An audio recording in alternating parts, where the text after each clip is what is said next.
record.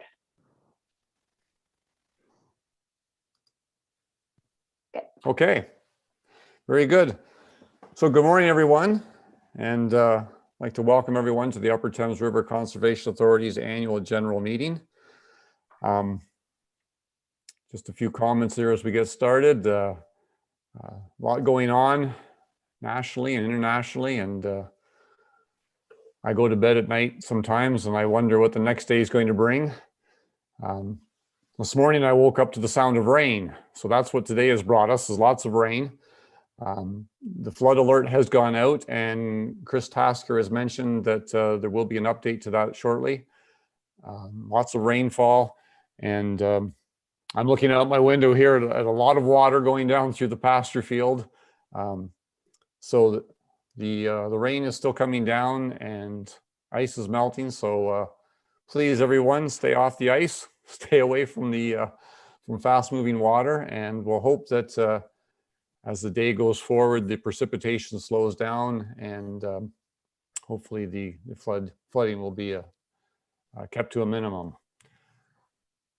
I also woke up this morning to the news that Canada won the gold medal last night in women's Olympic hockey. So it's quite interesting to follow the Olympics a little bit and see athletes from various countries. There's always some real thrills and victories, and of course some disappointments, but good competition and good to see. But this one's kind of special. If any of you have been traveling around the Ingersoll area, you may have seen the signs out there saying good luck and wishing the Team Canada well, especially the women's Olympic hockey team, and Ella Shelton, who's from the Ingersoll area. So good news, as I said this morning. It's good to see that, but congratulations to the women's Olympic hockey team and to all the athletes. We wish them well and thank them for all they do, and then for representing our country, and all the other athletes representing their countries. It's been really interesting and good news to follow. So on with the meeting. Just a reminder that Emily Chandler is with us. She's our host. And if you have any problems, get a hold of Emily there on the chat feature. I know with the weather out there, might cause some connection issues, but hopefully we'll be okay today. Please keep your microphone muted if you're not speaking. Keep an eye on the chat feature and use your raised hand, either electronically or raise your hand and wave it, and we'll try to make sure we see everyone and keep everybody, give them the opportunity to speak when they wish. Also a reminder that we are being recorded and live streamed on our YouTube channel, and that's part of our requirements to allow public viewing of our proceedings. So our First Nation territorial greeting. We'll also begin today by acknowledging that the land on which we gather is the traditional territory of the Attawandaron, the Anishinaabe, the Haudenosaunee, and the Luna-Piuk peoples, who have long-standing relationships to the land, water, and region of southwestern Ontario. The local First Nation communities of this area include Chippewas of the Thames First Nation, Oneida Nation of the Thames, Munsee Delaware Nation, and Delaware Nation at Moravian Town.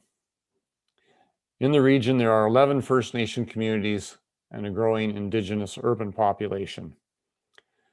We value the significant historical and contemporary contributions of local regional First Nations and all of the original peoples of Turtle Island. I don't believe we have any regrets this morning, but I will now ask Michelle to do the roll call for attendance, please. Marie Blosh, I'm here. Anna Hopkins, Here. Tony Jackson, Yes. Sandy Levin, Yes. Margaret Lupton, Yes. Nancy Manning, Here. Hugh McDermott, Here. Paul Mitchell, Here. Anna Marie Murray, Yes, I'm here. Brian Petrie, Present. Jim Reffel, I'm here. Joe Salter, Here. Mark Schadenberg, Here. Alex Westman, Here. and Alan Dale. Present. Okay, thanks, Michelle. We've got all 15 board members present. So the first item on our agenda today is the approval of the agenda. And can I get Nancy to move that and Hugh to second it, please? So moved. So seconded. Okay, thank you very much. So the motion is there to approve the agenda as posted. Any comments or questions on the motion? I'm not seeing or hearing anything, so I'll call for the vote. And Michelle, if you could do the roll, please. Marie Blosh, Yes. Anna Hopkins, Yes. Tony Jackson, Yes. Sandy Levin, Yes. Margaret Lupton, Yes. Nancy Manning, Yes. Hugh McDermott, Yes. Paul Mitchell, Yes. Anna Marie Murray, Yes. Brian Petrie, Yes. Jim Reffel, Yes. Joe Salter, Yes. Mark Schadenberg, Yes. Alex Westman, Yes. and Alan Dale. Yes. So that motion is carried. Next, we have the declarations of conflict of interest. Do any of the board members have anything to declare for today's meeting? I'm not seeing or hearing anything. So the third item, minutes of the previous meeting, and that's from our meeting dated back on January the 25th of 2022. If I could get Paul to move that, please, and Anna Marie to second it. So moved. So seconded. Okay, thank you. Any comments or questions? Any errors or omissions on the minutes, including the closed session minutes from January the 25th? Okay, I'm not seeing or hearing anything, so I'm going to call for the vote. And Michelle, if you could do the roll, please. Marie Blosh, Yes. Anna Hopkins, Yes. Tony Jackson, Yes. Sandy Levin, Yes. Margaret Lupton, Yes. Nancy Manning, Yes. Hugh McDermott, Yes. Paul Mitchell, Yes. Anna Marie Murray, Yes. Brian Petrie, You there, Brian? Yes. Yep. Jim Reffel, Yes. Joe Salter, Yes. Mark Schadenberg, Yes. Alex Westman, Yes. and Alan Dale. Yes. So that's carried. Thank you. Item number 4, business arising from minutes. I don't believe there's anything there. We have no delegations for today's meeting, and we have no correspondence. So that moves us right down to 7.1. And that is the review and approval of the factual statement. So if I could get Brian to move that and Jim to second it, please. So moved. I second that. Okay, good, thank you. Pretty standard, we do this every year and make sure that we're up and to date and in compliance. We've got Christine here to answer any questions on this. Does anyone have any questions or comments on the motion? Okay, I'm not seeing or hearing anything, so I'll call for the vote. And Michelle, if you could do the roll, please. Marie Blosh, Yes. Anna Hopkins, Yes. Tony Jackson, Yes. Sandy Levin, Yes. Margaret Lupton, Yes. Nancy Manning, Yes. Hugh McDermott, Yes. Paul Mitchell, Yes. Anna Marie Murray, Yes. Brian Petrie, Yes. Jim Reffel, Yes. Joe Salter, Yes. Mark Schadenberg, Yes. Alex Westman, Yes. and Alan Dale. Yes. So that's carried. Thank you. Next item is 7.2. That's the 2022 draft budget. And as per usual, that's broken down into 3 separate sections. So first of all, here we have the operating budget for 2022. If I could get Joe to move that and Mark to second it, please. So moved. I'll second it. Okay, good, thank you. So again, this is for the draft operating budget for 2022. There's no additional comments from municipalities. We haven't had any more feedback at all that way. And we've got staff here, so I'll answer any questions. I'll open it up for discussion. Sandy, go ahead. Thank you, Mr. Chair. Through you to staff, I notice in the second page of the report, there's information about the upcoming compensation review that the consultant has been working on. Is the intent that the report come forward soon? And is there a requirement for the board to approve the new compensation plan? Okay, Tracy, I don't know if you want to start on this, or Christine, or? Certainly, through the chair, to Sandy, yes, the plan is to have the compensation review. An update was provided late last week, and the consultant is planning for a report back probably at the end of March, beginning of April. So we are proposing to look at the recommendations once received. She'll continue to work away at this in the background, and then a report back will come to the board on those recommendations. This is kind of an interim step to recognize the changes in cost of living right now, but full report back on how compensation will be phased in based on consultant recommendations. Will be hopefully the April meeting, maybe May. We'll see what timing that is, but been a little bit longer than we'd hoped. But I would like to point out that the consultant is doing a lot more work than we had initially anticipated. We had initially anticipated the consultant to be reviewing a few position descriptions at each one of our steps in our grade, or each grade, and instead she is undertaking a full comprehensive review of ranking of all of our position descriptions. So that was a substantial amount of work for our managers and supervisors to provide those up-to-date position descriptions, and it will be a very thorough result based on all the positions rather than just a sampling of positions. So I think we'll be in good shape, but it'll take a little bit longer to get there. So do I understand it? I mean, I know a little bit about this. So will there be new scoring of each of the positions in the job evaluation plan that we have? And one that, of course, would ensure pay equity legislation compliance? Through the chair, pay equity legislation compliance is a huge part of that review. Also looking at living wages and those municipalities within our watershed that have provided a living wage. Some of the details, maybe I'll pass it off to Teresa, who's been the main contact working with our consultant to follow up on the second part of your question. Hi, through the chair to Sandy.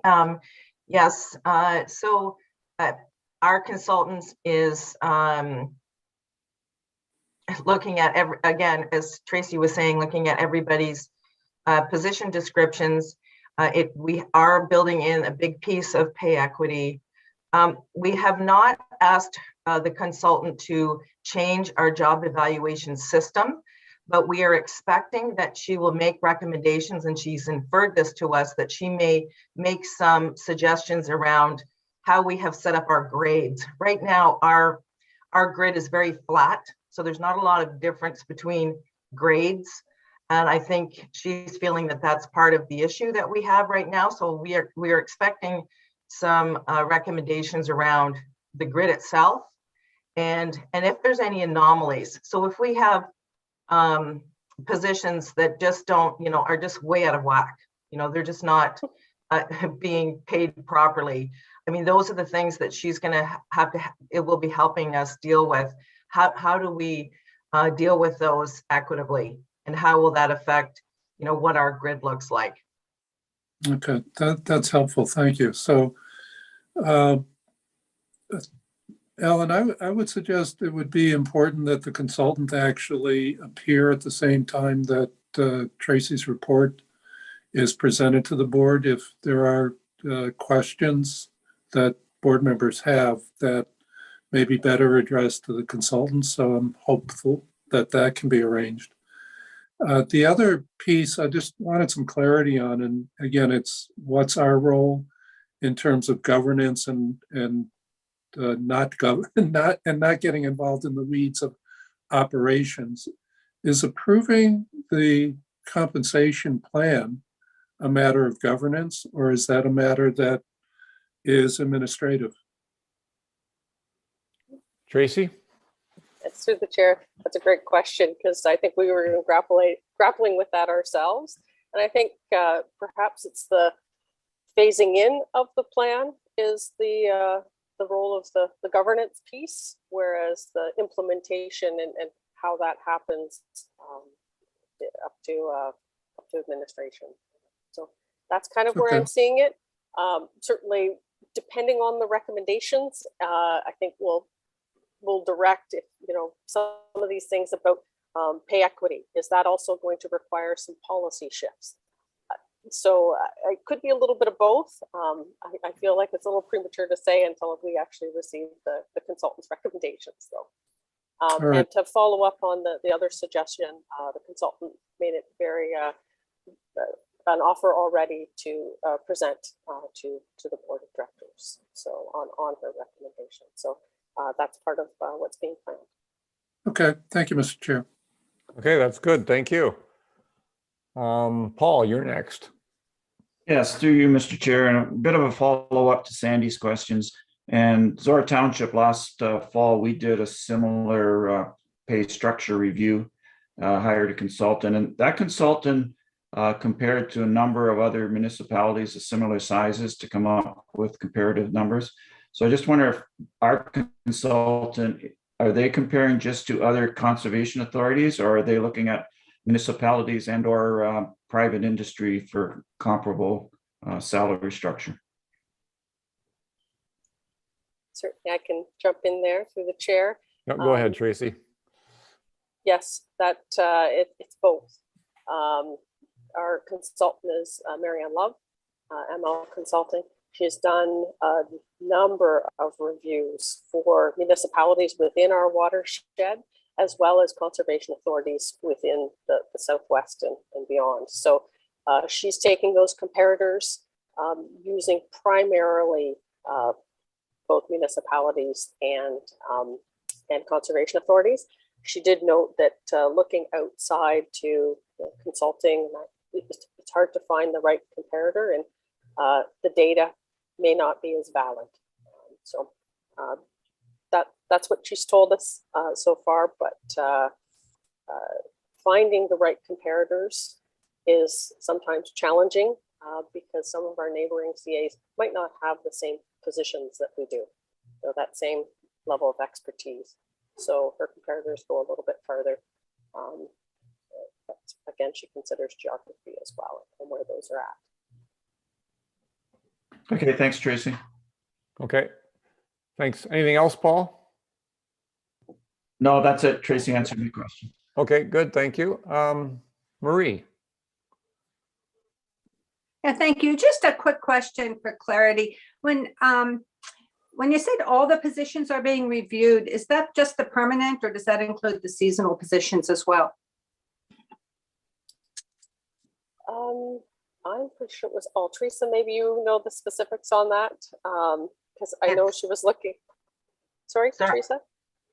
It's all the positions that we have. It's every position that we have, which is over 90 different positions, let's say, on the books. We might have them all filled, but she wants them all. Okay, so very thorough. Okay, thank you. Okay, good. Further questions or comments? I'm not seeing or hearing anything. Oh, Brian, go ahead. Yeah. Do I not? No, I think my questions have been answered, so I'll give up the floor. Okay. Okay. Well, if there's no further comments or questions, I'm going to call for the vote. And just a reminder that this is a budget vote. It is a weighted vote. And I think if I'm correct here, as per our we're going through reviewing our procedural bylaw and updates, but we're going to have Tracy as our general manager conduct the vote. So again, I'm not seeing any further comments or questions, so I'll call for the vote. And Tracy, if you can do the roll, please. Okay, thank you, Alan. So I'll be calling out the municipality and the member, and Michelle will be recording these votes. So County of Oxford, Alan Dale. Yes. County of Oxford, Margaret Lupton. Yes. County of Oxford, Paul Mitchell. Yes. County of Oxford, Brian Petrie. Yes. County of Oxford, Mark Schadenberg. Yes. City of London, Marie Bloch. Yes. City of London, Anna Hopkins. Yes. City of London, Sandy Levin. Yes. City of London, Jim Ruffle. Yes. Lucan Biddulph, Alex Westman. Yes. Lucan Biddulph, Tim Center. Tim Center, Alex Westman. Yes.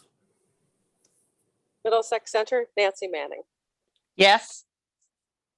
City of Stratford, Joe Salter. Yes. Perth East, Hugh McDermott. Oh. West Perth, Anne Marie Murray. Yes. Town of St. Mary's, Tony Jackson. Yes. Perth South, Tony Jackson. Yes. South Huron, Tony Jackson. Yes. Okay, so the motion does carry. Thank you. And we'll now go on to the second part. This is to approve the 2022 capital budget under section 26. And this is the first part here with our flood control capital plan. If I get Alex to move that, please, and Marie to second it. So moved. And seconded. Okay, thank you. Any comments or questions on the motion here?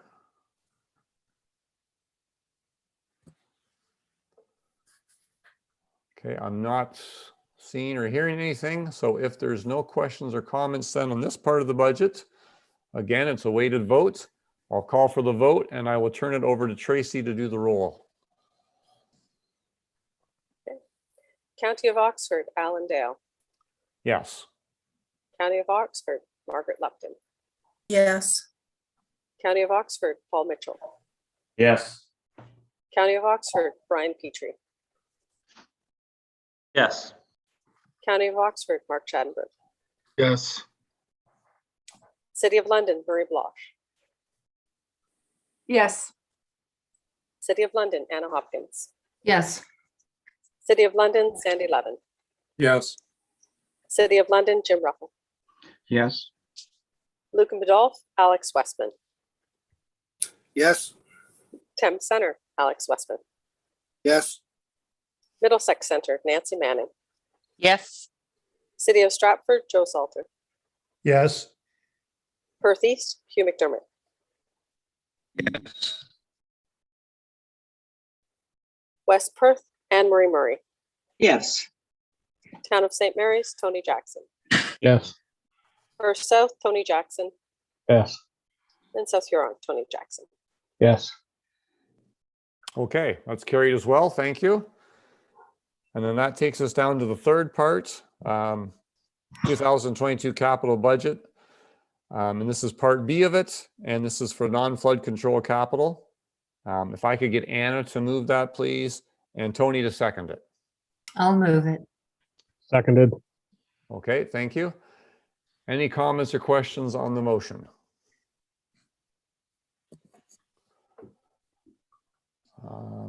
Not seeing or hearing anything here, so if there's no further comments or questions, then I'm going to call for the vote. And Tracy, one last time. Can you do One the roll, last please? time. County of Oxford, Alan Dale. Yes. County of Oxford, Margaret Lupton. Yes. County of Oxford, Paul Mitchell. Yes. County of Oxford, Brian Petrie. Yes. County of Oxford, Mark Schadenberg.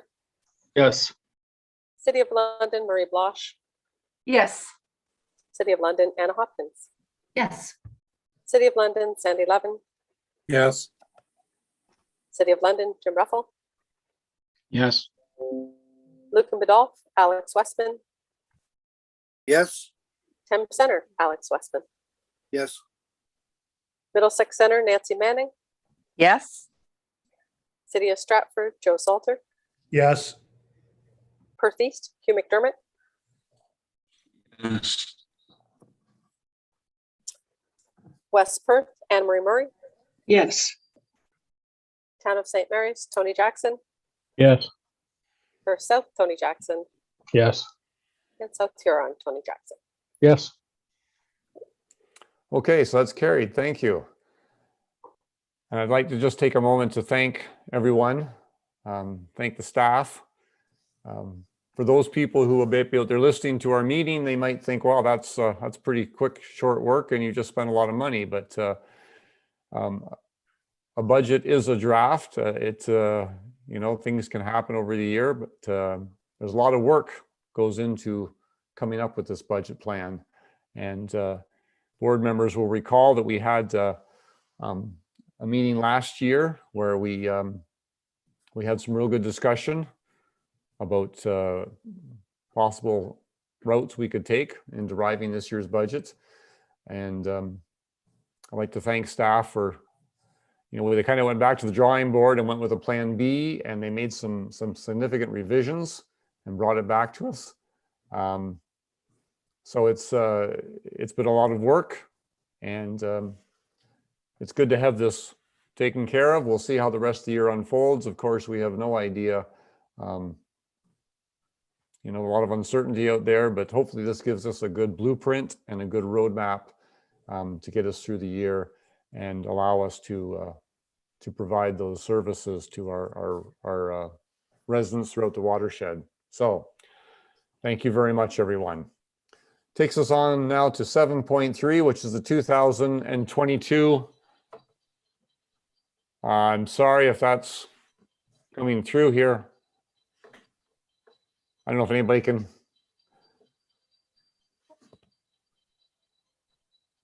I apologize. I've got something ringing here in my. Okay. Okay, thank you. I'm trying to delete whatever that, I guess somebody was trying to message me, but it wasn't through the meeting. So not sure what that was pertaining to. And now I've lost my screen. Sorry, 7.3. We're now on to the 2022 capital water and erosion control infrastructure project, which is informally known as WECI. So the project list is there. And if I could get Sandy to move that, please, and Margaret to second it. so moved. Okay, Seconded. good, thank you. So we've got Chris Tasker and Dave Charles available here if there's any questions. But first I'll turn it over to Tracy. You might have a few remarks to make about this. Sure, thank you, Alan. Through you, I was just going to point out that we are providing this report a little bit earlier this year at the time of the WECI submissions. Yes, they were due on Friday at the end of the day, but we'll also be reporting back to the board a little bit later. And that'll allow us to provide a better update on projects that have completed kind of the fiscal year end, when we're dealing with the different timelines from the province. But we'll also be providing a bit of an update to the 20-year capital plan at that time. So at that point, we'll be able to better base that 20-year plan on WECI approvals, as well as any project completion that's happened as part of the previous year. And it'll be the beginning and start of our budget process for the following year. Just letting you know that that's more information to come. And I'm sure both Chris and Dave and even John can answer some questions if you have anything. Okay, anybody have any questions or comments then for Chris or for Dave at all?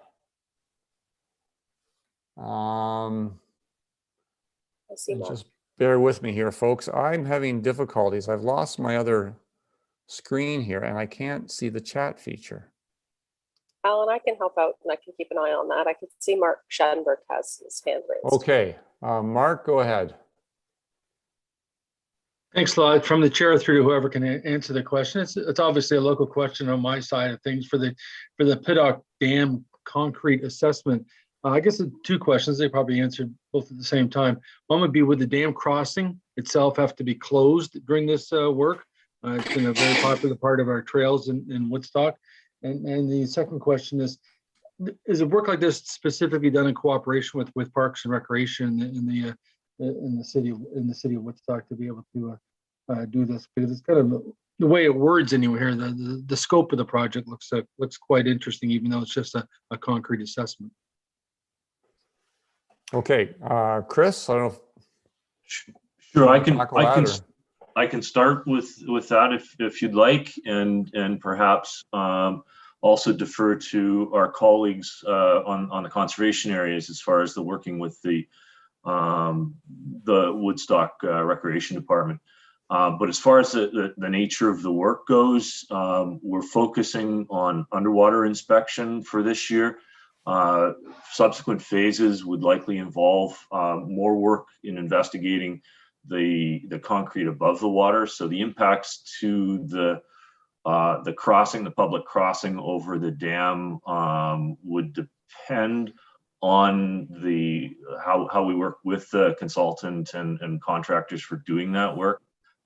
It would involve, if it has to be closed, it would involve some notification and working with the appropriate people within the city to make that happen. At this point in time, I'm not expecting that it would require much in terms of a closure of that crossing, but perhaps more in the second year when some of those work may be focused on the deck and the areas more accessible to the public.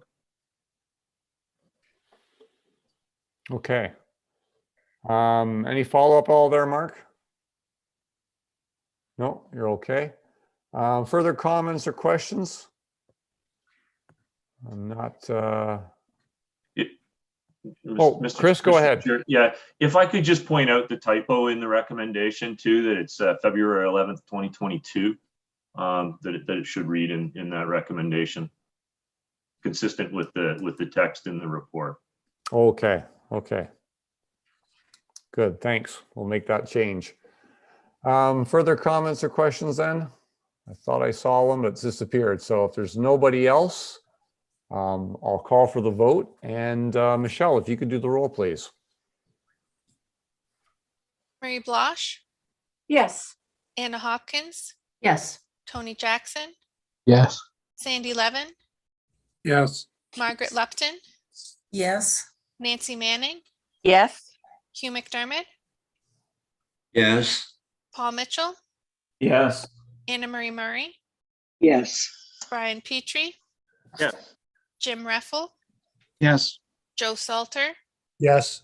Mark Schadenberg, Yes. Alex Westman, Yes. and Alan Dale. Yes.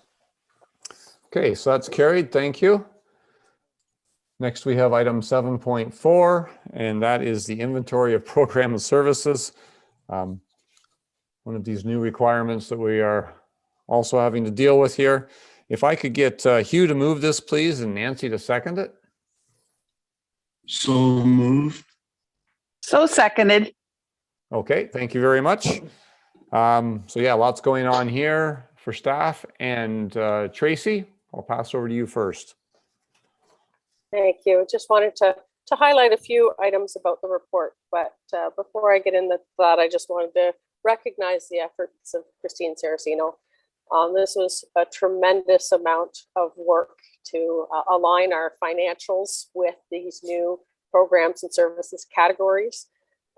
It took a great deal of effort because typically the way we report back on our programs and services are very much based on funders rather than the activity types that are listed. And recognizing that so many of our activities are integrated. It's not, very much separated between hazards and heritage. So much of what we're doing on the ground is a benefit to the watershed. So thinking in this way, I think it was a good experience. It was also a crash course for some of our new managers to think about our programs and services in this way. But the table provided certainly highlights where we're at now. We've provided a 5-year average. We've also provided where 2022 and our proposed budget looks like in the way of numbers and where that funding's coming, and categorized all of our programs and services based on the regulations. Also in the report that was the cover page for our inventory, we showed where we are with 2022 in our budget process and highlighting where funds currently are distributed, where our levy currently goes.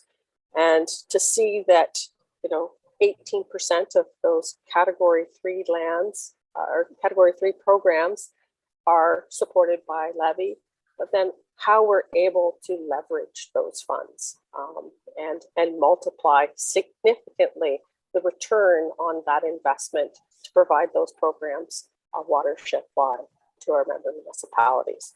I thought that was very interesting to see that breakdown where we're at now. Again, it's a starting point for how we move forward and negotiate agreements with our municipalities.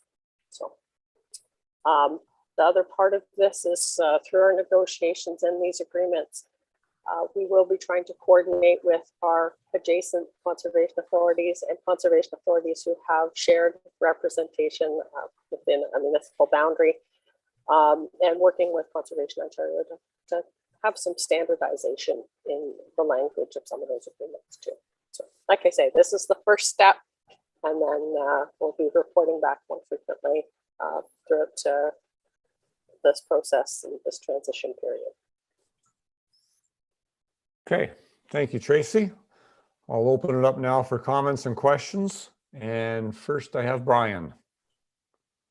Thank you, Mr. Chair. Through you, I do want to thank staff because this is not something I would have wanted to have do, and I'm glad we had the board position where we just get to approve it. So that's awesome. Yeah, it's got to be extremely difficult. The whole history of the authority, it's always been providing services across the watershed, and now you have to break it up into this and that and the other based on funding sources. So it's concerning. I have some comments later on later report that the provinces is more concerned with funding than the actual outcome of the conservation effect on the watershed. What this exercise tells me is that we're going to focus on where the money's coming from and not what it actually does. And that's concerning. But again, I'll get more into that in a later report because I have some comments for that. But I thank staff for going through the exercise. I know it's not easy, and I imagine it was where do you start. So thank you for the finish, and then we made the deadline. So very good. Okay, thank you. Next we have Anna. Yeah, thank you, Mr. Chair. And just following up with what Brian has to say, my concerns are there as well. But for now, I would like to thank staff. I would not have wanted to undertake getting this report. I found it a really interesting read, and in particular, the operating costs and funding sources. I know we're talking about dollar amounts, but it really shows how much the municipalities support CAs when it comes to funding, but also the self-generating that the CA does. I think it really outweighs the provincial funding that we get. So again, thanks to staff for this report. All right, thank you. Next we have Sandy. Thank you, Mr. Chair. It's interesting. We're doing this work on behalf of the province, which funds less than 10% of our operating dollars. And it's, unfortunate that staff had to devote so much time to this as part of the government's changes. However, I just wanted to clarify, at this stage, we've met the requirements for February 28th, 2022. Is that correct?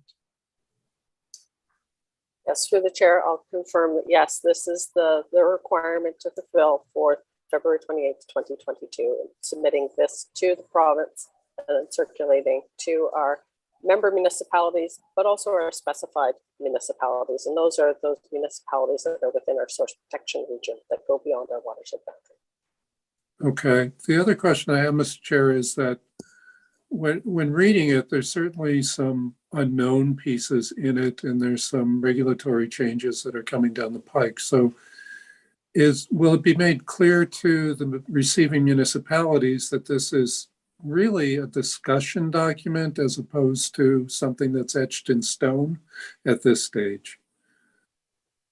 Tracy? Exactly. Through the chair, that's exactly it. This is meant to start the conversation and to start the process of the negotiations. It's not by all means a final document, and yes, trying to clarify that, yes, this is for discussion purposes as we move through this transition period. Okay, thank you, Mr. Chair. Okay, thank you. Further comments or questions? I'm not seeing or hearing anything. So if there's no further comments or questions, I'll call for the vote. And Michelle, if you could do the roll, please. Marie Blosh, Yes. Anna Hopkins, Yes. Tony Jackson, Yes. Sandy Levin, Yes. Margaret Lupton, Yes. Nancy Manning, Yes. Hugh McDermott, Yes. Paul Mitchell, Yes. Anna Marie Murray, Yes. Brian Petrie, Yes. Jim Reffel, Yes. Joe Salter, Yes. Mark Schadenberg, Yes. Alex Westman, Yes. and Alan Dale. Yes. So that's motion's carried. Thank you. And we will now go down to item number 8, business for information. The first one we have there is 8.1, and it's the section 28. This is the annual service delivery report. And if I could get Anna Marie to move that, please, and Paul to second it. So moved. And seconded. Okay, thank you. So the report's there again, as I said, the annual report. Jenna is here to answer any questions. And Sandy, you're first. Thank you, Mr. Chair. Through you to staff, when I read this report, it seems to suggest that we're doing a pretty darn good job in getting and processing applications, particularly the least complex ones, and even some of the more complex ones. So are we planning on sharing this good news with the municipalities? Because I think to a certain extent we get beat up because and accused of being slow, et cetera, but it seems that we're fairly effective. So would that be shared with our municipal partners? I can, I'll jump in initially, Alan, through the Sure, chair. go ahead. So Yep. Sandy is just exactly that. And, we're viewing this opportunity to go out and have these negotiations with the municipalities about our programs and services. And it's not just about the dollar side of things. Instead, we want to emphasize the programs and services that we're providing to our municipal partners and what we're able to do. And part of that, again, it's not just about the funding, it's about the services and service delivery. So we are proposing to develop packages for each of our municipalities that highlight those services that we've been able to accomplish within their municipal boundaries. And this would be part of that package. Municipalities could see those timelines watershed-wide, but also some of those timelines specific to their municipalities. So that's the intent. Teresa and I have a meeting about that. We call it what we've done for you lately as kind of a starting point. But I think we need to get out there and really promote what we're doing and how we're able to assist our municipalities, not just with our own responsibilities, but even responsibilities that municipalities have for adapting to and mitigating climate change, for example, and how we can assist and partner in that way. So that's the plan. I don't know if Jenna wanted to add anything further. Jenna? Thanks, through you, Chair. I think, with our Section 28 program, we work closely with municipalities to try and align our timing of our approvals along with municipal approvals for the same projects. And I think it's been pretty overwhelmingly busy. We've certainly felt a huge amount of pressure from all of the development that's happening, and all our staff are dealing with significant workloads. I know we've talked a lot about trying to get out and work closely to just have some sessions or meetings with our municipalities. So we certainly hope we can start moving forward with some of that in 2022 that we haven't been able to do in 2021, pandemic related, with a lot of people working from home, but sort of build up some more communication, and certainly this information will be part of that communication as well. Thank you. Mr. Chair, one last question. I know some municipalities are wrestling with finding staff and that's one of the reasons for the challenges. Are we finding staff? I know we've got some people who have taken on new positions after retirements. Have we been able to hire replacements in this area? And secondly, if not, have we considered contracting somebody to help us? Tracy, do you want to start with that one, or? I was going to let Jenna jump in. I saw that Okay. she turned her mic off. Sure, through you, Chair. We've definitely experienced a lot of staff turnover within the environmental planning and regulations unit this year, starting right at the top with Tracy moving out of the manager role and moving into it. But we've had other staff leave. We've had new staff we've hired. We hired a new regulations officer in 2021, as well as another 1.5 support staff for our regulations program in the form of a new position called the regulation assistant position. And we've lost another experienced regs officer in Brent for sure, who's moved over into the management role. So we've definitely been experiencing a lot of turnover of staff. I think in filling some of those positions, we've had a hard time attracting qualified or staff with significant experience that can fill some of the vacancies we've experienced. I think we're hopeful that maybe the compensation review will help towards filling future vacancies and attracting more qualified staff in the future. But yeah, I think that's definitely been a challenge we've experienced. Okay, thank you, Mr. Chair. Okay, thank you, Sandy. Next we have Mark. Go ahead. Yeah, thanks a lot, Chair. I guess through to Jenna and Tracy in particular. In the city of Woodstock, we have our oldest house ever, built in 1819. So this is more of a compliment for Jenna and her quick work. It's been on our city council agenda for the last 2 meetings about the fact that we want to remove the heritage designation and have the house removed from the property so the developer could build something else there.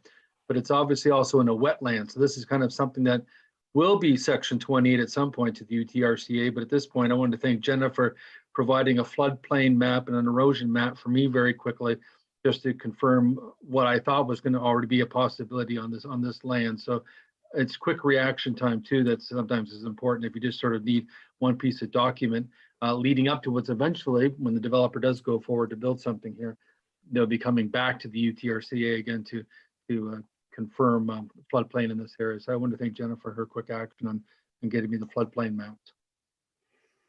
Thank you. Yes, yeah, thanks to Jenna. Certainly we have these issues that crop up throughout the watershed, but this one I did see it it's been in the local media. It has been an issue in the city of Woodstock for the last several weeks. So yeah, thank you to staff for all their efforts on that file. Sorry, Tracy, go ahead. I just wanted to add something because I think this time with the development pressure that's been mentioned in the report, the growth in the city of London alone, 10%, but also with such a demand for housing stock and looking for opportunities everywhere. I would say the number of calls being fielded by the planning and regulation staff is grown tremendously as well, because any little parcel that might be out there, people are wondering about building on it. And there's certainly some parcels out there that remain unbuildable because they are so constrained. And so it's that time and effort that it takes to explain the background. Exactly what Mark has mentioned about suspecting that there's probably some concerns because of flooding and erosion and wetland features. It's making sure that the public, the potential buyers, are aware of those concerns too. So that's long before it gets to a permit stage, but recognize that's great work that the unit prepares and provides to the public and to our municipal partners as well. Yeah, absolutely. Good. Marie. Yeah, okay, thank you. Yeah, I'm sitting here wondering if this is really a fair question to ask without some advance notice, but I'm looking at the pie chart, and it looks fairly evenly split between routine and minor and major. And when you're discussing the development pressures, I'm wondering, has that sort of even split been consistent, or do you see more on the major the major category proposals? I mean, Jenna, you want to tackle that? Sure, thanks, through you, Chair. So yeah, our major applications, we had 52 out of 153 were major applications. That's slightly up from 2020 numbers, but I think more than what we've been seeing over the past 5 to 10 years. Certainly we're seeing a lot more complex applications coming in, and in addition to the 153 permits that were actually issued in 2021, our staff initiated over 200 applications. So a lot of those are still outstanding and tend to be related to major projects that the permits haven't been issued for yet. So there's certainly lots of ongoing major projects as well too that aren't captured as part of that percentage, but we're definitely seeing an increase in major and more complex type applications. yeah, that puts it in a little better perspective. And then when you talk about the development pressures, is that, and you mentioned the growth in London, would you say it's primarily coming from London, or is it more spread evenly across the watershed?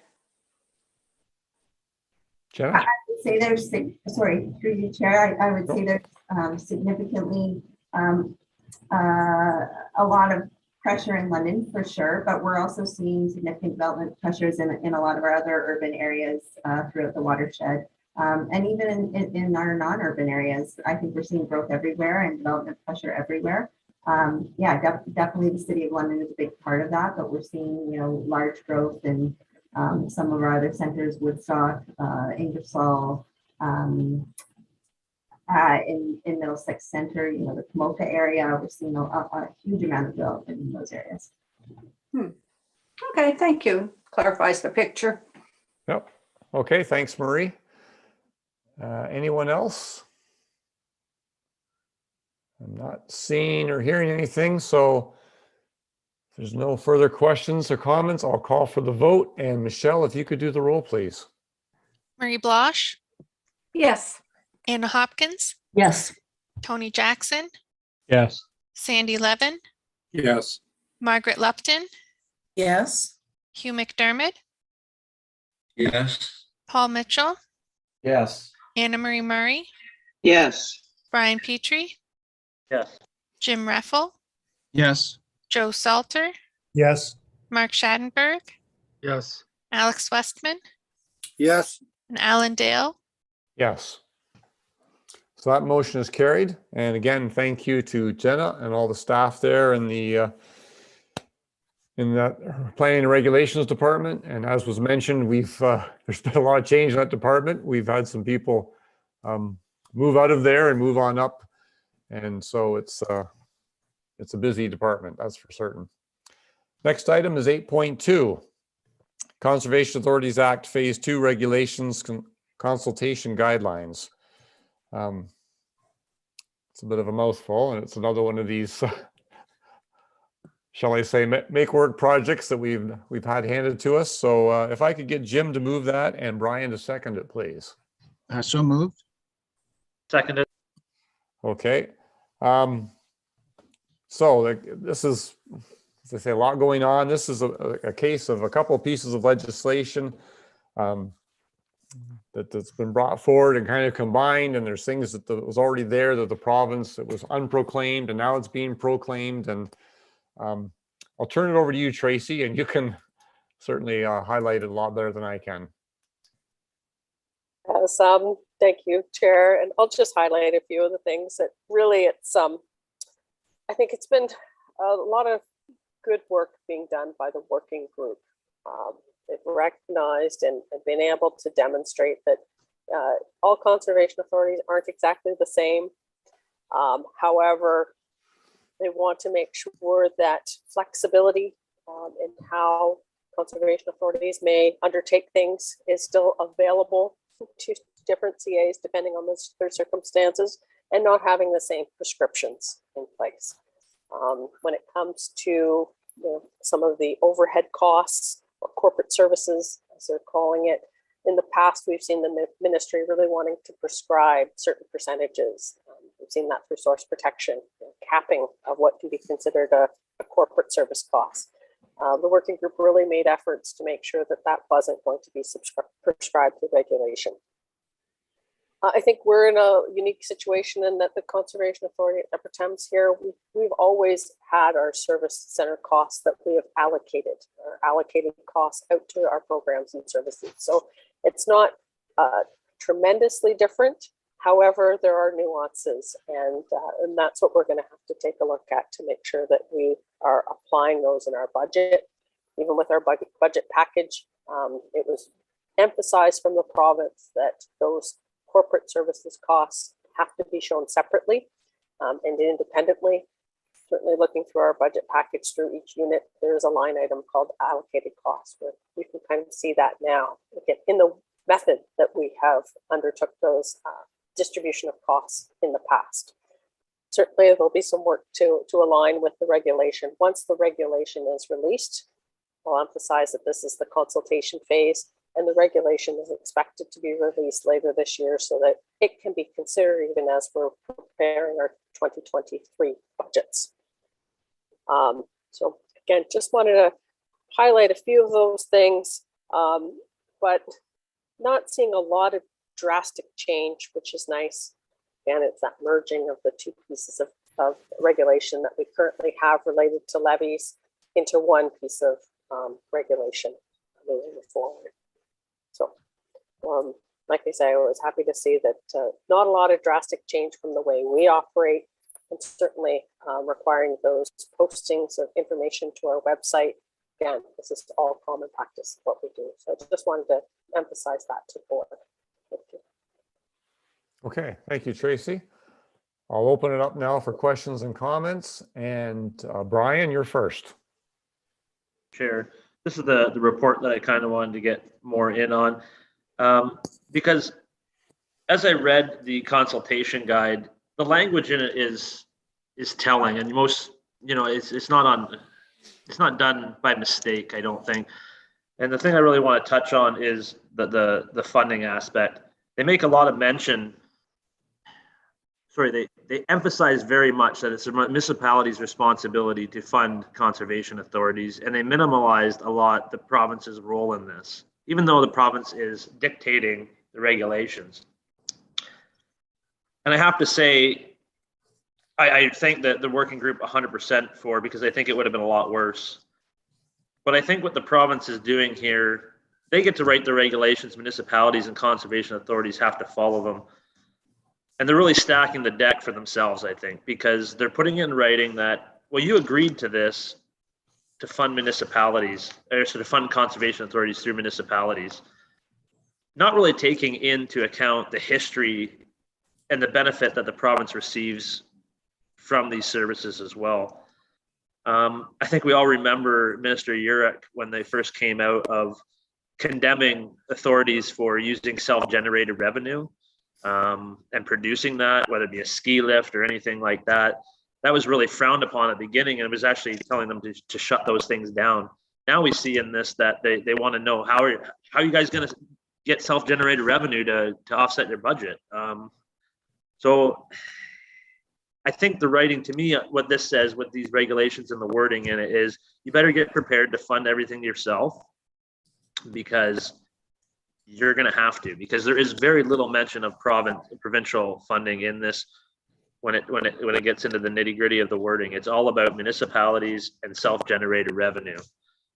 So I think that's something we need to be cognizant of going forward. And we know that the funding's been lacking for years and declining, but I hope municipalities understand that when they ask for more transparency and they ask for more accountability, which I think they had at the beginning, because they have board representation and we have budgets and we produce everything anyway, at least this authority does, that the province says, that's fine, we're going to give you more responsibility, but you're also going to get the bill for it. And so I think that's what I took away from the regulations. I'm glad that it's not more onerous on staff for the most part, and that they can do things, at least at this authority, business as usual, because we were open and transparent in the way that we dealt with things. But I hope that municipalities aren't surprised when they get a bigger levy eventually, because the province isn't going to step up. Okay, thank you, Brian. Anna, go ahead. Yeah, thank you, Mr. Chair. I just want to thank Tracy for the report. I was listening very closely and was really glad to hear that the working group is really important to this process. And when I hear that, it gives me confidence, because there's a lot of unanswered questions, I think, out there, and Ryan spoke to them quite well. I do have a couple questions around your comments about the regulations being released later on in the year. And I know we're going through the consultation process right now, but I'm just trying to get a handle on how these changes are going to flow forward. And the timing of phase 2, we're in the consultation process. How important is it that we get that information, or the timing of those regulations, before we get into the progress report? I wonder if you can clarify that a little bit through you, Mr. Chair. Tracy? Sure, through the chair. Thank you for the questions, Anna, because that was something that flagged to me initially too. How much is this going to change things? Well, the nuance is, when it comes to these overhead costs, they keep changing the terminology, but the corporate services costs, I think, is now what they're landing on. Those do not have to be through agreement. Those are items that are leviable. They fall into the same category as category 1.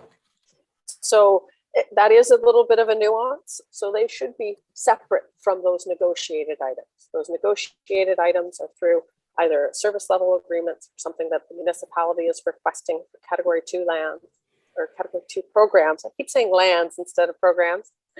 Or also those category 3 programs, which are broader watershed objectives that either our communities, directed by a board of directors, would desire and would emphasize need to be completed on that broader watershed scale. So it's one of those things that ultimately will affect the financial side of things, but does it ultimately affect the programs and service delivery that we want to undertake? So the two are a little bit separate. I know some municipalities focus on the financial side more, but as I said, the release of those regulations, again, it's something that would fall into that category 1, where it's not part of the agreement necessarily. The one thing, though, I will add, we often look at our programs and services to find efficiencies, right? For how we can charge back, for example, our allocated costs to a program. So how that bottom line works out, it might change because, for example, it could be used for part of the year for flood forecasting and warning, but might be used for part of the year as in those category 3 programs and services. There could be some nuances there. again, until we get through the agreements and seeing the final regulation, like I say, it's some of the working out the details, but ultimately, if we've got to have, for example, a geographic information system to support our planning, our permitting, our flood forecasting and warning, and also our lands to be able to demonstrate our land inventories. Well, that's part of that requirement to have for our services. We may also use it for other purposes, to show tree planting sites, for example. But ultimately, we're going to need that service for those mandatory programs. So like I say, there's a little bit of nuance there that will need to be worked out, but certainly many of that falls right into that category 1 area. Thank you for that clarification. And if I may, through the chair, just ask another question to Tracy, and maybe again, looking for further clarification on number 4, the complementary regulations to increase CA transparency. So transparency, I would assume we all agree, is really important. And I'm trying to understand, are there any concerns when it comes to the information, or how the governance that's going to be mandated, I assume, on our website for the membership? How are there concerns, or how different are we going to be doing it? Will more information be given, and how is that information protected on the website? Just wanting to have a better understanding how that's going to look like. Tracy? For the chair, I don't see it being a lot different than what you currently see on our governance page on our website. Okay. We've worked very closely with Conservation Ontario, and Conservation Ontario provided some best practices for being able to demonstrate our accountability and transparency. And I feel that these regulations will align with what we've already been working towards. I think you've probably noticed in the last year how many more items are under that governance page, because we're making sure we're posting everything together on one page, so it's easy for people to find. In the past, we may have had some of those items that were posted on our website, but maybe not all together in one place. And part of that has been bringing that together. I really don't think there's going to be a great deal of change than what we've currently seen on our website today. Thank you. Okay, thanks, Hannah. Next to go to Marie. Yeah, thank you. I just want to second some of the things Brian was saying. I noticed in reading the report that when they talk about self-generated funds, one of the services they mention is weddings. And of course, weddings was one of the things they were upset about when this all started. But the other concern that I have is the emphasis on the user pay principle, since that's great if you can afford it, and not so good when you think of being equitable, and the fact that there's always some sort of public benefit coming out of most of these programs beyond the primary user. But in looking at the user fees, and I don't know if this has been addressed yet, but and since this is fairly heavy-handed from the province, is there any restrictions being, and it might be too early in the process yet, but I'm just looking ahead a little bit, if there's restrictions on the user fees in terms of, are they limited to cost recovery, or are they limited to one program, or can they be generated in one and switch to another program? Tracy? Great questions. But when it comes to the user pay principle, that seems to be applying again to those category 1 programs and services.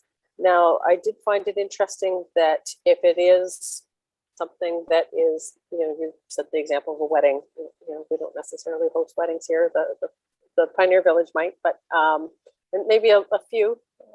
Of course, COVID has impacted a lot. Yeah, there doesn't seem to be a cap on extending into more than cost recovery for those other types of business areas. Again, could be how we generate revenue for access for those types of events, per se. Not a lot of clarity yet, and maybe that'll be fleshed out a little bit more, but that's been one of the questions about what's appropriate too for cost recovery. And I know some CAs have actually had some consultants, Watson and Associates being one of them, who have really looked at what is true cost recovery for example, planning and regulations. And I think some municipalities would think, oh, well, that might be prohibitive. How can we charge those fees, right? So it's this balance about what is true cost recovery, because I know Cloca had said they had done a very comprehensive survey a few years ago, and then already realized that probably wasn't enough, and they increased their fees. So still a lot more to work out. I think it's early on, and there might be some more fleshing out of what is appropriate, depending on the circumstance. Again, is it a category 1 service or versus those category 3 or through agreement services? We'll see where that goes. Yeah, thank you. There's a lot of differences between the 1 and the 3, and there's certainly a lot of work to be done, and just kind of looking ahead. So thank you. Okay, thanks, Marie. Further questions or comments? I'm not seeing anything. I don't hear anything, so I will call for the vote. And Michelle, if you could do the roll, please. Marie Blosh, Yes. Anna Hopkins, Yes. Tony Jackson, Yes. Sandy Levin, Yes. Margaret Lupton, Margaret, are you there?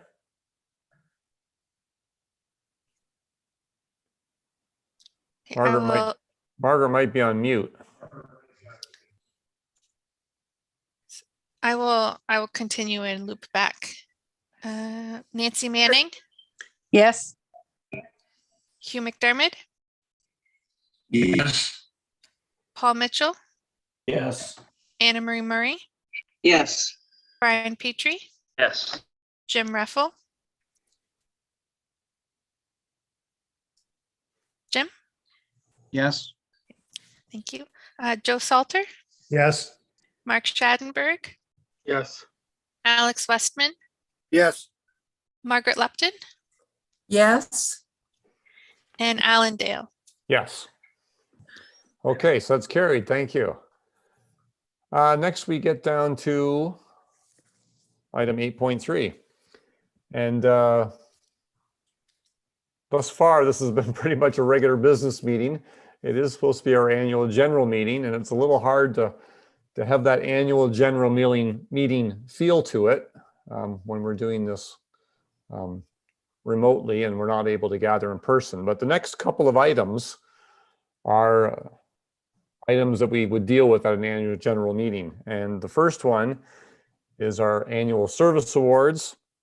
The report was there in the agenda package for our information. And if I could get Mark to move that, please, and Joe to second it. I'll move it. I'll second it. Okay, thank you. And before we actually get into the awards, I'll just take the moment now to offer congratulations to all the recipients. On behalf of the board, we have a great staff, and we've touched on this numerous times over the last few years. The fact that baby boomers are retiring. There is some shortages in the workforce, and we're trying to, like any organization, we're trying to attract staff and retain staff. And we've been very fortunate at Upper Thames to have such a loyalty in our staff that they've stuck with us for so many years. And we're seeing it again today as we recognize some of these employees. So this is a chance for us to express our gratitude as a board to our staff, to thank them for their service. It's their professionalism, their experience, and their dedication that makes the UTRCA successful. And as I said, it's important for the board to recognize these individuals achieving significant service milestones. So we'd also like to recognize a few board members too. We've got some long-serving board members. And it also demonstrates, as I mentioned, the importance of staff retention as a means of delivering quality, stable, and effective environmental programs. And it's really encouraging to see staff committing to the organization and its values. So Emily's got the presentation started up here on the screen. And I'm going to start, we'll go through the names of the individuals that are getting the long-term service awards. We're going to start with the 10 years. And here we go. Katie Ebel, Source Protection Policy and Risk Management Advisor. So congratulations to Katie. And we'll move on to the next one, Mahmoud Pijam, Water Resources Project Coordinator. Another 10-year recipient, so congratulations to Mahmoud. Justin Skripnik, he's the superintendent at Piddock Conservation Area. So congratulations to Justin. Oh, here's a familiar face. For those of us on the board, Michelle Vigliante, our administrative assistant, another 10-year recipient, so congratulations to Michelle. And another familiar face to the board, Sandy Levin, past chair and City of London board representative.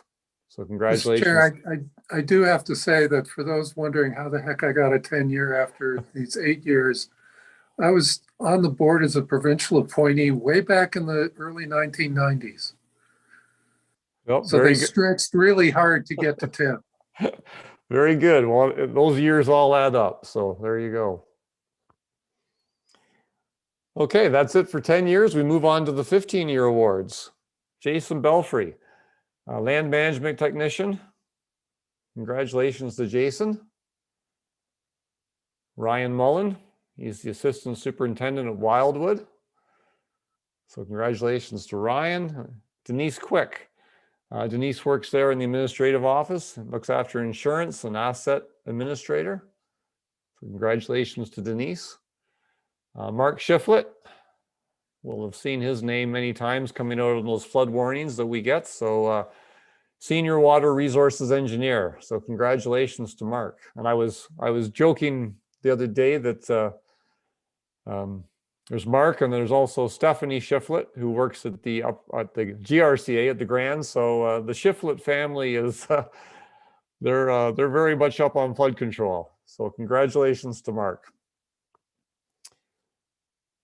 Hugh McDermott, familiar face to the board. Hugh's the Deputy Mayor of Perth East, and he's their representative here on the board. So congratulations, Hugh. Tony Jackson, another board member. And Tony's representing, of course, the municipalities of Perth South, the town of St. Mary's, and the municipality of South Huron. So congratulations to Tony for 15 years. And now we're going to move on to the 20 years. Kim Gilbert, Community Education Technician. So congratulations to Kim. Matt McCutcheon, he's our Facilities Management Technician, also 20 years. So congratulations, Matt. Carrie Ramsey. Carrie is our Land Use Regulations Assistant. You'll remember that for a number of years, she also was involved in health and safety, but she's now changed positions slightly, so working all the time now in land use. So congratulations, Carrie. Tara Chur, ecologist. Tara's been with us for 20 years, so congratulations. Brandon Williamson, land management technician, and he's working with the environmental areas. So congratulations, Brandon. And one last award. 35 years. That's quite a career, 35 years. Congratulations to John Enright. John Enright is our forester. The hazard a guess as to how many trees that he's overseen that have gone into the ground throughout this watershed. But he looks pretty good there, 1994, and still going strong and planting trees. So congratulations, John. Thank you. All right. So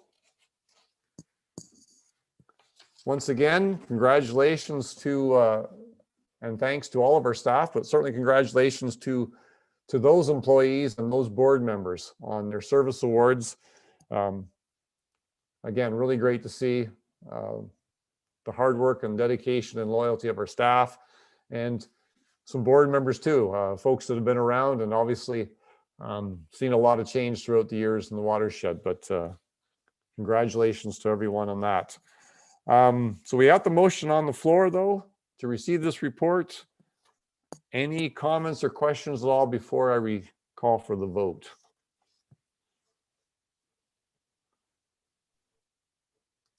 I'm not seeing any hands or hearing anything, so I'll ask Michelle to do the, I'll call for the vote and ask Michelle to do the roll, please. Mary Blosh, Yes. Anna Hopkins, Yes. Tony Jackson, Yes. Sandy Levin, Yes. Margaret Lupton, Yes. Nancy Manning, Yes. Hugh McDermott, Yes. Paul Mitchell, Yes. Anna Marie Murray, Yes. Brian Petrie, Yes. Jim Reffel, Yes. Joe Salter, Yes. Mark Schadenberg, Yes. Alex Westman, Yes. and Alan Dale. Yes. So that's carried. Thank you. Next, we move on to item number 9, and that's the presentation of the 2022 Inspiration Award. And the Inspiration Award is presented to a teacher, a group, or a school that through their actions, projects, or programs encourage watershed residents to take an interest in the natural environment, create connections with nature, and contribute to its preservation. So we're happy this year to recognize Erin Mutch. Erin Mutch is an accomplished environmental education leader within our watershed. She's been an invaluable partner to Fanshawe Community Education. And I'm going to call on Teresa Hollingsworth to further introduce Erin. So, Teresa, over to you. Thank you so much. Good morning, everyone. Just in terms of doing a little introduction, I know Erin is on here, so I'm sure she'll show her face later. Erin Mutch is a talented teacher with the Thames Valley District School Board. And for the past 6 years, she served as a learning coordinator with the board with a focus on environmental education, science, and experiential learning for students all the way from kindergarten to grade 12. This role included supporting community partnerships, so really working outside of the board, coordinating the board's environmental education centers, delivering professional learning sessions, and supporting the board's eco-school programs. She's been instrumental in helping us develop a strong reciprocal relationship with the board, in promoting our role in education and in participating all in, I would say, in any opportunities that have come our way.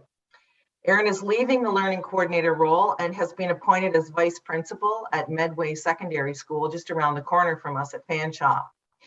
We would now like to share a video that the community education and partnership staff have prepared for Erin. So Emily will show the video. Yep, and just let me know if there is any audio or video issues. Just send me a message. I'll keep an eye for that.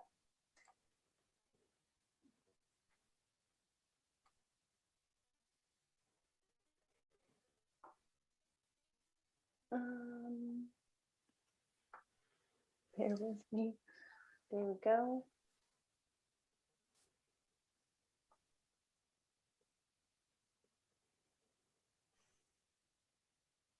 We don't have any sound. No sound? No. Okay, bear with me again. I'll try stop sharing and move it over to No?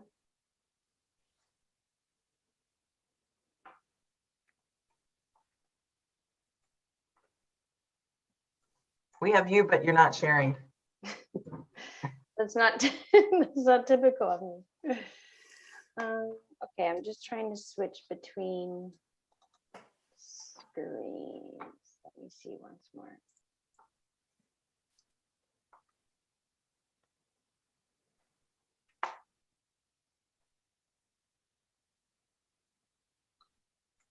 To here.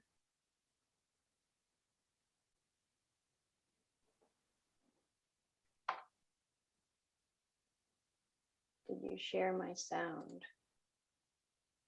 Is that a separate spot, Michelle? Yes, I believe it should be. If you click on the shared screen little arrow somewhere in there, there should be an option to share your sound. Don't see it there. Apologies, Erin. It's a really amazing video. I'll try again.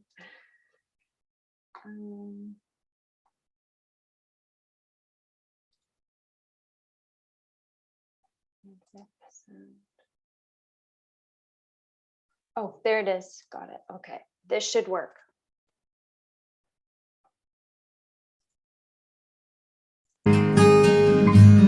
I have only wonderful things to say about who she is as a teacher, as a learning coordinator, and as a person. Erin inspires me in so many ways. One way is her passion for the environment and for environmental education. Erin is always seeking out hands-on experiential learning opportunities for our students, particularly those focused on local environmental issues and local ecological restoration projects. Because she believes in us, the Conservation Authority, and what we do, we have been able to pilot, grow, and expand so many of our environmental education projects. So we say a big thank you to Erin for that. We have almost 100 students coming from a number of different secondary schools, and the weather's cooperating. We've got most of the kids here so far, and we're about to get started with a really interdisciplinary look at Great Lakes. I've been very fortunate to be working with Erin for over 10 years. Back when Erin was a high school teacher, she was involved in bringing her students out to plant trees. She's had a interest in the environment for so long, and bringing students out and making sure that they can be involved and have those experiences has been so great. In the last 8 years, I've been fortunate to work with Erin on many projects while she's been the learning coordinator.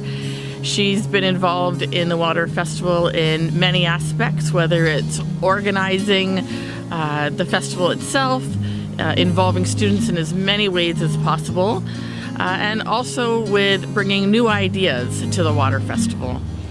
One thing that stands out in my mind is in London a few years ago, she came up with the idea of having the environmental leadership program students come out and stay overnight and camp, so that not only could they help during the day, but they could also help out during the family event in the evening. It was a great idea. The weather was terrible, and we ended up moving all of the tents inside so the kids could be protected from the elements. And the next morning, she showed up bright and early with a cup of tea and great enthusiasm and a great attitude to make the next day fabulous. She's also been involved with Stream of Dreams and helping us support school after school after school, and making sure that students from all walks of life can be involved in this program. It's been my pleasure to work with Erin Mutch for the last year and a half in her role as a TVDSB Learning Coordinator. And Erin has constantly inspired me, and she was such a rock during this wild ride of the COVID-19 pandemic. I would say something that really sticks out with me is her amazing adaptability, her ability to be so innovative and constantly support new ideas and really amazing, incredible programming, like our Green Leaders program. She has been such an integral part of that program from the beginning, and I think of that as one of our most innovative programs that is all about youth-led environmental action and inspiring the next generation. Erin also brings with her this incredible knowledge of the Ontario curriculum, and she is able to so easily and seamlessly integrate what we're doing and different projects to different learning outcomes for the students. I can certainly say that everything that Erin is involved in that we do is made better because she's involved in it. Erin also inspires me with her incredible work ethic. Erin is not only ideas, but she is action. She is always looking for learning opportunities for the students and works so tirelessly to make them happen. She's able to manage having 100 balls in the air and juggling 1,000 things at a time, and she always delivers. She has incredible vision, focus, and ability to multitask, which in my mind makes her a true leader in her field. Erin also has a beautiful commitment to her students. For someone to give so tirelessly of their time and their energy like Erin does, it just speaks to the love of what she does and her love for her students and her schools. Erin works hard all the time, and she's always there to make a difference. One day after a long weekend, when she should have been relaxing with her family and enjoying some quiet time, she spent the weekend making beanbags for the water festival because that's what she does. She thinks all the time, she cares all the time, and she's always taking that extra step.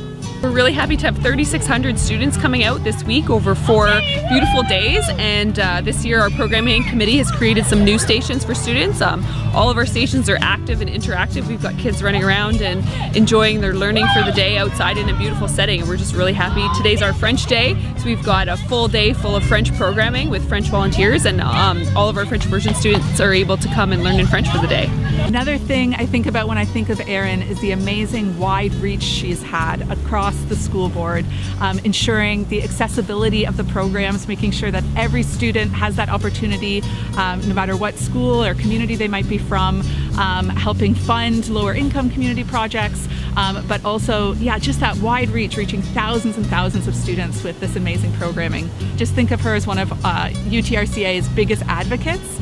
She made sure that we were one of the first external organizations that got into TVDSB schools this past fall and onto schoolyards, which I really think is a testament to how amazing our partnership has been with Erin. We're so thankful for that partnership and the connection, and on a personal note, yes, I just find her so inspiring, such a hardworking, fantastic person, and she will be greatly missed. Thanks so much, Erin. I've also been blessed to have Erin as a friend, and she's helped in so many ways and so unexpectedly been there to support. On Lucy's first day back to kindergarten during the pandemic, I showed up at the school, and we were all a little teary that day, but Erin was there. She took Lucy by the hand, took her to the teacher, and then came back and gave me a big hug. It was just that one little extra bit that helped make that day go a little bit smoother. And then she sent me pictures later on just to show me that Lucy was having a good day. It's these little touches that Erin has provided throughout the many years that I've known her that have really blessed my life and made me realize how important these relationships are. Talking to her, her love for the students, her teachers, her commitment to them is so obvious. And to work with someone, to work alongside someone like that is truly a gift. So thank you, Erin.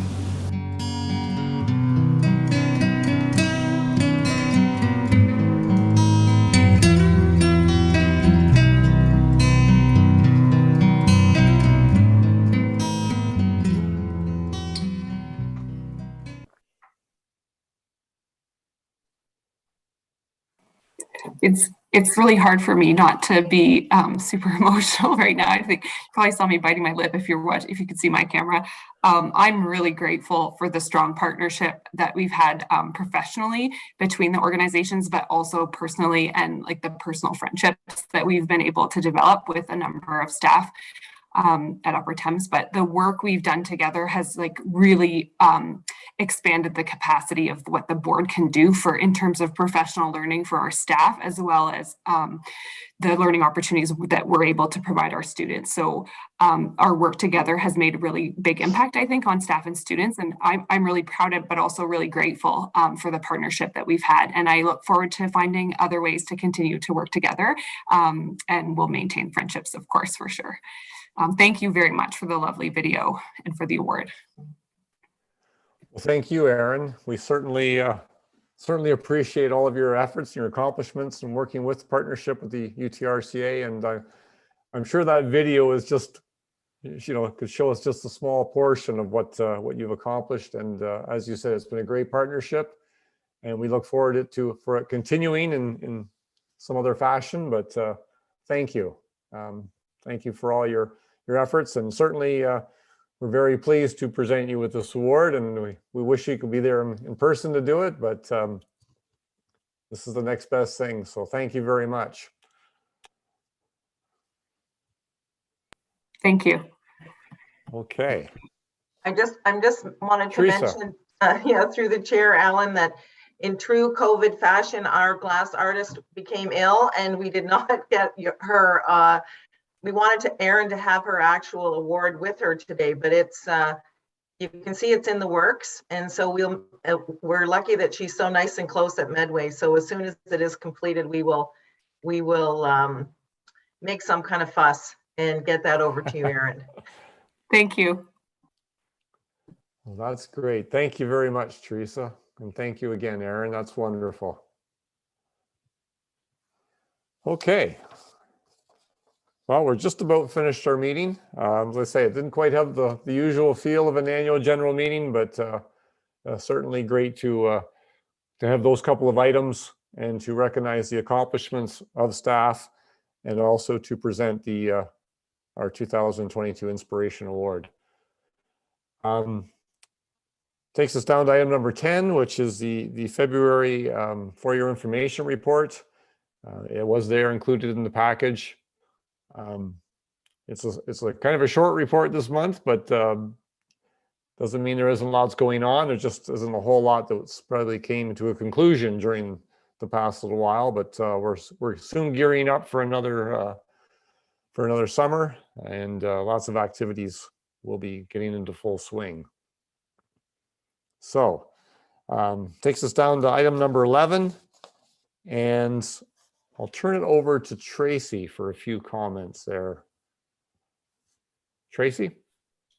Yes, thank you, Alan, through the chair. And I just wanted to build on the congratulations that we've seen today, not only for staff, board members for their achievements and dedication to the Upper Thames over their years of service, but also to Erin and everything that she's been able to do in partnership with the Upper Thames to extend our goals and objectives out to students throughout the watershed and beyond. I guess I can speak personally as well. 2 of my kids have been able to participate in the eco programs, and I'm a little jealous because I wish they had that when I was a kid in school. It's a great opportunity for those hands-on learning and to really embrace the environment and recognize its importance as you grow up and extend in all facets of life. So that tied to the curriculum-based learning is so important. Also, congratulations to Mike Funk. It was reported in the FYI, his ability to defend his master's thesis. And again, his ability to take the work that he's doing on the ground in the Medway and further his education and that research being available to others to be able to apply in phosphorus reduction techniques, not just within the Upper Thames, but the agricultural sector overall. So lots of congratulations there. Thank you all. I also wanted to touch on the ministry's posting of the job advertisement from Public Appointments Secretariat for an agricultural sector position. That sector position is available for each of the 36 conservation authorities throughout the province. And the advertisement is posted until February 21st. Michelle circulated that around, so all the board members received that. And as you can imagine, there's lots of questions that has come out because of that posting. So this afternoon, Conservation Ontario has arranged an information session with MECP about these positions. So I'll know a little bit more. From what we do know now, is the funding of the per diems will be provided by the province, but we're really not sure how conservation authorities might be engaged in the appointment process or the roles of the appointed member and who ultimately they're accountable to. So that session should be proved very informative this afternoon. And again, as mentioned in the email that was circulated with these appointments, certainly send those out to any qualified applicants that you think would be a great addition to our board, and make sure they're aware of this opportunity. Again, it's a very short time frame for turnaround, so I want to make sure that news is getting put out there. I also wanted to report back on the decision related to the cottage properties was provided by the Court of Appeal for Ontario. It was just released yesterday electronically, yesterday morning. And the Court of Appeal's decision was to allow the appeal of the cottagers. It overturned the divisional court's decision and have found that occupational limits in leases are contrary to the Residential Tenancy Act and are void. So with that, staff are reviewing the decision. We'll be reviewing with Grant and providing a report back at a later meeting. Not necessarily the news we wanted to hear, but you know where we are now, and build a process for moving forward. The last reminder is the session with Nigel Belchamber. It's now been confirmed for March 11th at 9:30 a.m. in a virtual format. Some of the early feedback we've already heard. Many of you are familiar with Nigel. He provides information sessions to municipalities and their councils. So this will be a great opportunity to review our draft administrative bylaws in a group setting, review some of those changes before they're seen as an approval document later on. That's all I have, Alan. I'll certainly ask you. Have anything else to add? Okay, thank you very much, Tracy. So yeah, we've had some really good news today at our meeting, and we've had some other items that we know they're going to be back to business, and we'll have our work cut out for us. We'll have to make some decisions regarding the cottage program, and of course, again, a reminder that March the 11th, we'll have that training session with Nigel Belchamber, and we can get on with updating our procedural bylaws. So we have nothing for closed session. So that's it, except for an adjournment. So if there's nothing further for today's meeting, I'll ask Mark to adjourn it, please. I'll make that motion to adjourn. Okay, thank you very much. Appreciate it, everyone. Again, it's we do the best we can. It wasn't can't meet in person and have our normal annual general meeting, but a big thank you to staff for pulling it all together, and we were able to recognize our employees for the long service awards, and also to hand out the inspiration award. So congratulations to Aaron Mutch for that. Thank you to all the staff for putting it all together. Thank you to Emily for persevering right there at the last minute and getting the video up and running.